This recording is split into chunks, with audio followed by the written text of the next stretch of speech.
Hello there. My name's Michael. This fellow right here to my left is Sam.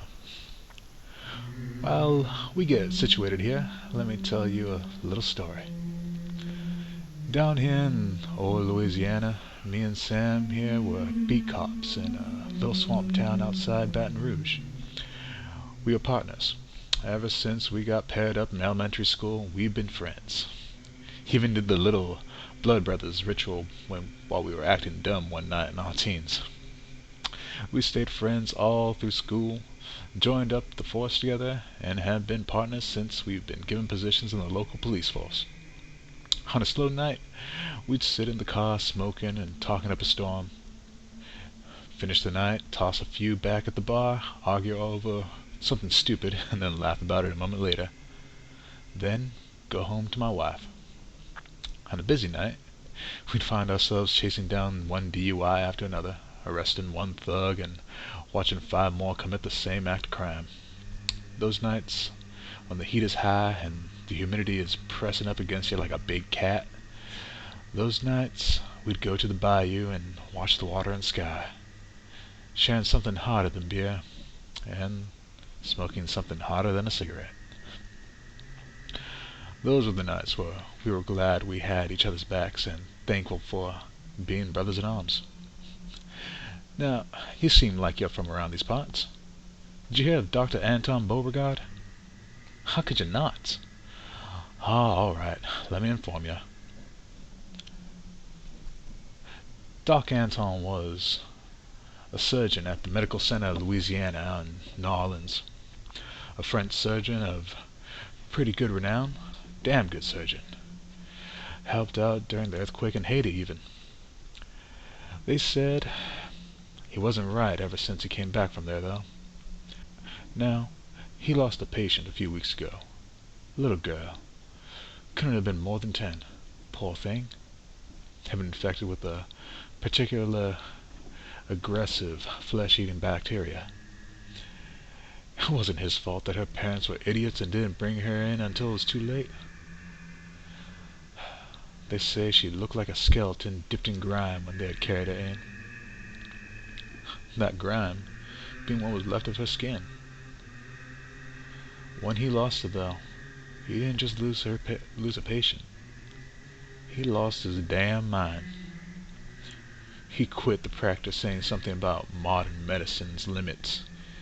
It was a pretty quiet blowout, but the word spread quick. A particular surgeon, a spectacular surgeon, leaving and supposedly disappearing. That can't escape the rumor mills. Some said he went back home to Baton Rouge and retired. Others said he went off the deep end and started practicing to become some sort of voodoo. Others say he committed suicide. And they even say that he would visit that little girl's grave pretty regularly. Now, what if I told you they were all true? You see, me and Sam were finishing patrolling one night. We decided to head out to the bayou and take our beers for a nice stroll. Shit, it was oppressively hot out there, and the critters of the swamp were making a ruckus. But we needed to have our drinks and smoke. We sat on a broken log, moon hanging pretty damn high. The water was black, and with that nice warped silver of white from the moon's reflection. "How many you got left?" Sam had asked. This was Sam's family property, and no one came out this far, so it was our best place to hide out from the wives and the more uptight side of the law. Checking the case next to me, I smiled a bit. "Oh, we got 2 left. 1 for me and 1 for you." I threw the last one to him. Warm as piss, but at this point, we really didn't care. Pretty well buzzed, we were complaining about the womenfolk. Marie, Sam's wife, always was a good portion of our conversation. Always about wanting kids and about how one of them was either barren or shouldn't the blanks. "So I think Marie is trying to get me into this thing where you do..." He had started a bitch when he suddenly trailed off. I questioned, not really listening and more concerned about the mosquito attached to my tricep. "Shit, Mike, look." He pointed out to me something in the trees. A torch was moving between the long trunks of the mangrove trees. As I wavered and tried to follow his finger, I saw a man holding this fire limping his way through the swamp. He dragged something in a big white sack after him. "Motherfucker is trespassing on my property, Mike." Sam was suddenly enraged, the only way a drunken man can. "Well, let's go get his ass and kick him off your property," I slurred, feeding my friend's anger. "You got your gun?" I went ahead and stood up. "Mike, you know I don't carry it when I'm drinking." He stood up. He started pulling on a branch that was protruding from our seat. I had left mine as well, with the same caution of not drinking and holding a gun. Of course, the booze had made me forget that Sam did the same thing. "All right, well, at least we can beat the hell out of him if he resists," I laughed. I helped him out with his pulling until it freed it up a bit. Hefting the branch, checking its weight, Sam slung the branch over his shoulder. Nodding, I followed. We headed out into the swamp, drunk, overconfident, and just a bit high. We followed the light of the man's torch pretty easily through the mangroves. He was slow with the added weight and his limp. As we got closer, the sound of the swamp covering up our sloshing through the murky water, we could see this person just a little bit better. He was of average height, though he stooped from his dragging and limping.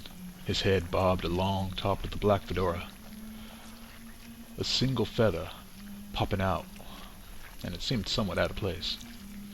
His body was covered in a dingy brown overcoat.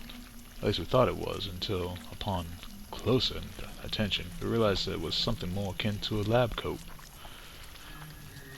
His pants were slacks that were the same dull black of his fedora, except for the fact they were tattered past the knees. And it looked like he was walking around barefoot through the swamp water. We couldn't see his face due to the shadow and the popped-up collar. The bundle he was dragging was bumpy, indecipherable of what its contents were, though it made squish sounds wherever it hit something solid. It reminded me of some sort of Bayou living hobo. Sam lifted the branch, prepping to strike the man, when I lifted my hand to signal him to stop, pointing to my eyes and gesturing that we should follow him. I was curious. I wanted to know what this guy was doing. He couldn't have been too dangerous, considering he was barely walking. As we continued to keep our distance, we followed him through the swamp, his torch and labored heavy breathing like a beacon to us. After some time, dredging through the dreck, he came upon what we were left to assume was his home, if a home was what you could call it. In the middle of the overgrown trees, standing on stilts, a shack stood feebly on its wooden legs, trying to keep itself dry. Black wood made up the structure, and the grime and moisture of the bayou made it look like it glistened under the moonlight and his torch. One single window on the same side as the front door glowed a bleak yellow through its blurry, greasy glass.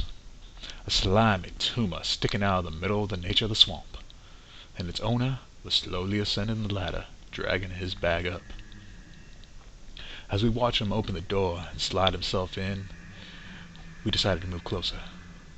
The good buzz and high we had put ourselves in was still raging pretty well as we made our way up the steps. Quietly as possible, we tried to spy through the window. There inside was a filthy bathtub filled with something dark and glossy. We couldn't quite tell what it was. The sack our man had been carrying was laying on top of an old wooden table. The table itself was covered in dark, burnt letters or symbols that we could barely make out. Hanging on the walls were shelves lined with either gas lamps, candles, or jars filled with things from liquids to what looked like organs. There was a tiny little bed in the corner, and we could see a mess of hair sticking out of the frilly covers and resting on pink pillows. There was a stain spreading out from the middle. It made it look like someone had bled an entire pig in it. Oh man, our swamp trespasser was nowhere to be seen. But we could hear something. the distinct, sorrowful whispering in French. Mon petit.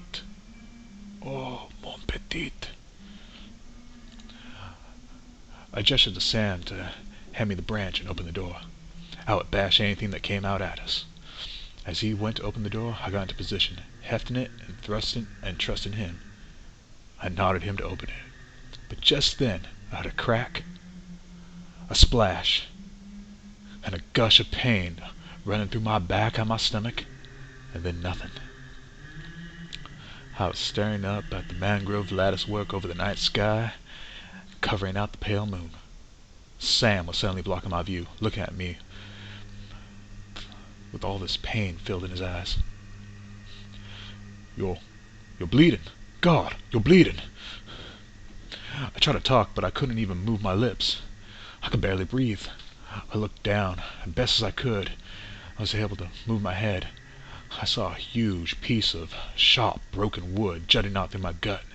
It was covered in the slick crimson of blood and sloppy wet with the muck of the swamp water. I looked back up at the hovering Sam. He was grabbing his pockets, grabbing his cell phone. His hands, slick with blood and water, made it slide right out of his hands. Our only salvation falling into the black waters. As he searched frantically, cursing and panicking at my condition, I saw behind him the door creak open. The man in the black fedora hat and dirty coat limping out. The figure dropped, barefoot, first into the water with a splash. Sam didn't see it coming. I wanted to scream at him. I wanted to tell him to run, leave me behind and run. But all I could do was watch as the black, shadowy figure loomed over us both. When he finally saw the light of the moon blot out from him, he followed my panicked eyes to their destination. God, how I wish he had just ran.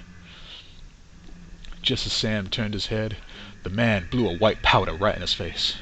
Sam flailed, screaming, only coughing, causing him to inhale more of whatever that powder was. He clawed at his skin and nose, trying to get it off, but in the end all he managed to do was cause himself to hyperventilate, slump forward, breathe more and more shallower, and eventually not at all. The man we had thought to hunt looked down on me and shook his head. "Tis, my friend," he said in a French accent and a whisper. "You may be stupid, but you're still going to be useful."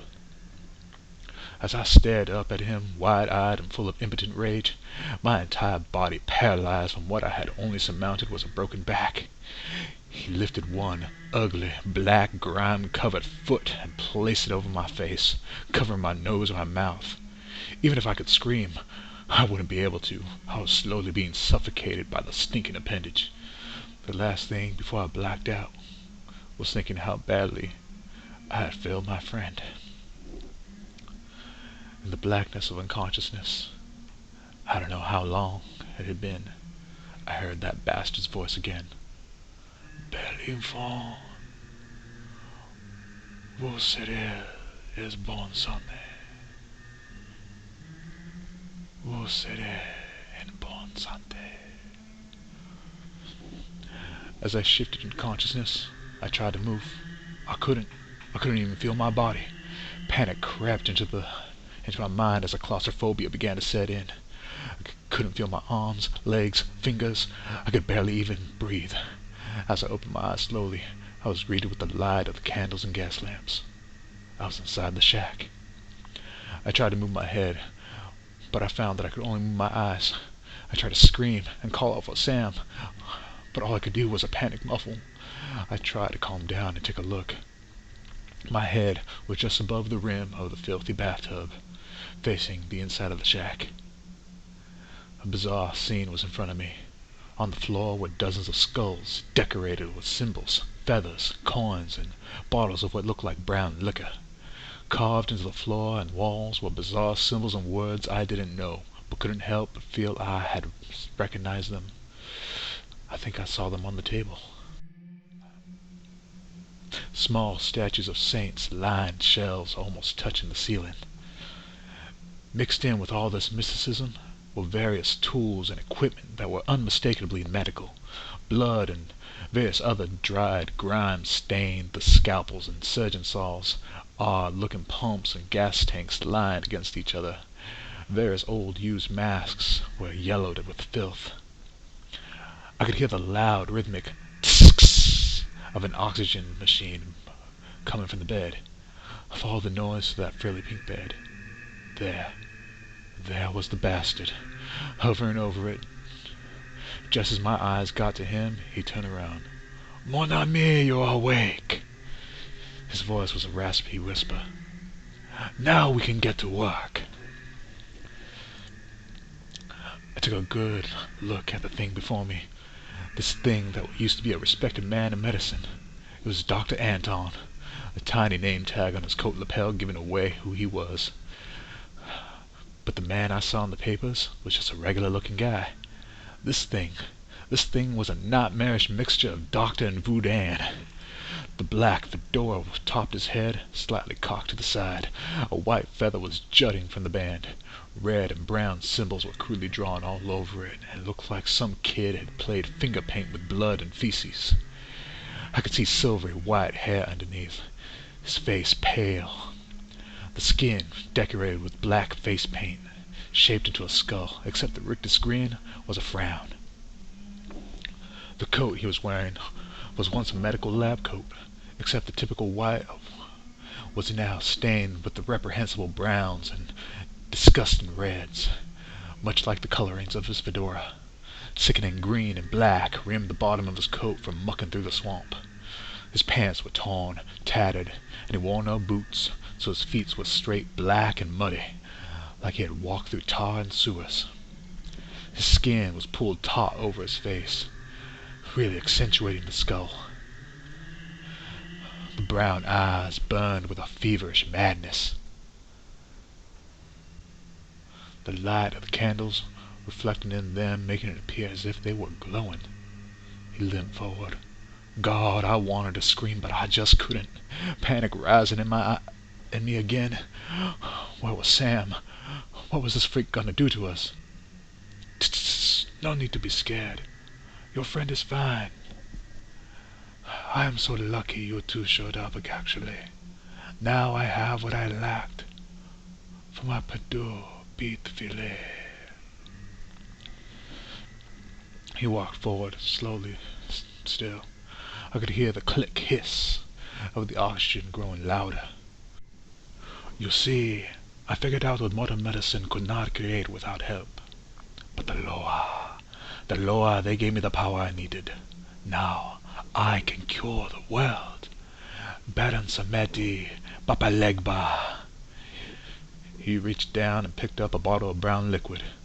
Taking a quick swig, he suddenly sprayed the liquid out, the heavy smell of rum filling the air. I thank you all. He turned his head to me.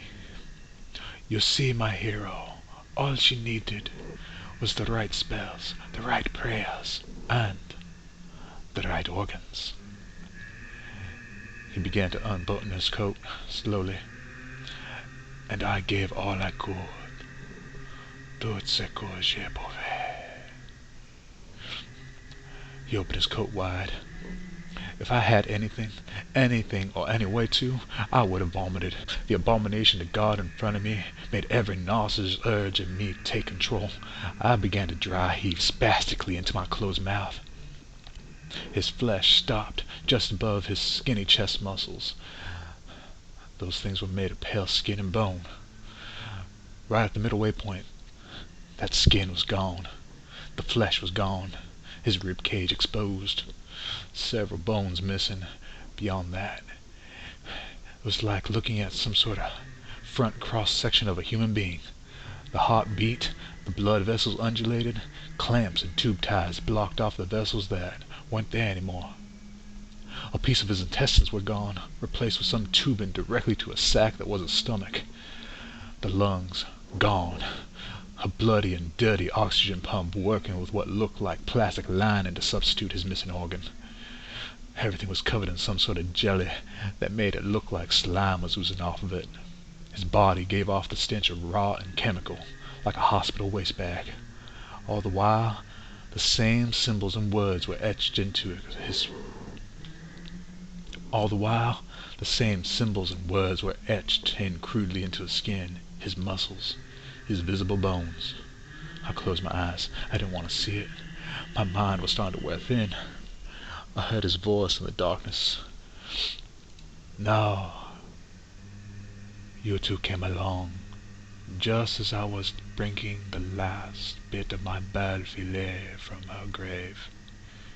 It's taken some time, but piece by piece, she's come together. Soon, she can go home to her parents. I started to open my eyes. He was kneeling down, eye level with me. Take a look yourself. He gestured to the frilly bed. There was a conglomerated monster. That poor little girl. She was now as much an abomination as the thing in front of me. Her face had pieces of skin attached to it, and to what looked like a makeshift and warped girl's face. The stitching, marking where the skin was different. Her eyes hid in the shadows of the skin mask. She was eating something in both hands. As she ate hungrily, making grunting noises, she rocked back and forth, the mess of hair rocking with her, until I realized it was just a poorly affixed wig, sliding right off. Her scalp was just bone. I could see the pieces where the skull had been broken and welded back together, unnatural zigzags across the pate. She munched hungrily, then drew back her head as she swallowed and began making a noise of pleasure and satisfaction that only animal would make. Then I could see what she was eating. It was a hand, but not just any hand, I realized, as I saw a scar across the palm. The scar I had made long ago as a teenager to be blood brothers with Sam. That was my hand. The little cannibalistic monster, the horrible Frankensteinish creature, was eating my hand. I tried to open my mouth. I tried so hard. God, how was I going to get out of here? Where the hell was Sam? The doctor eyed me, the glow still reflecting in his eyes. But no light could have been reflected in them. There was no candles on this side. It should have just been shadows on those brown eyes. No, his eyes were making that glow all their own. You see, I said you and your friend being here was in my luck. All I needed was a couple of things. One, I needed food for mon petit. And you've supplied the fresh flesh. I looked down finally. This entire time I'd been preoccupied with the shack and this unholy man, too distracted to even look at what I'd been floating in. My gag reflex kicked in my closed mouth. I tried sputtering through my closed lips but couldn't. Maggots. I was neck deep in maggots. The asticots eat the dead flesh, leaving only prime cuts for my patient. They keep your flesh nice and fresh, eating. He placed a hand inside as he pulled it out. The hand, covered in maggots, wriggling and falling, and my foot came along with it, attached to nothing else. They've been doing a good job, far better job than I thought they would, no. Hungry? He shouted as he shoved the dismembered appendage in my face. My own appendage into my face. I kid. Oh, you and your friend. No doubt you're worried about him. He's provided the most important part. He reached out. You see, I needed a specific piece of still functioning brain tissue. He lifted his hand up.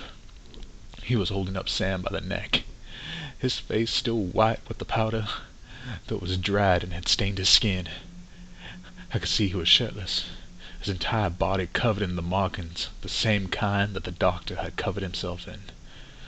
And Sam's eyes, God, his eyes, they were rolled back, just moving about, looking at nothing. His jaw was open, his teeth gnashing, his head and limbs twisted in a macabre seizure. The doctor turned Sam so I could see the back. Oh God, A large piece of the back of his head was just missing. He was nothing but an animal in the doctor's hands. Oh, Sam, Sam, I'm so sorry. The doctor leaned down to look at me. Don't worry, my friend. I can see the fear in your eyes. It's okay, it's okay.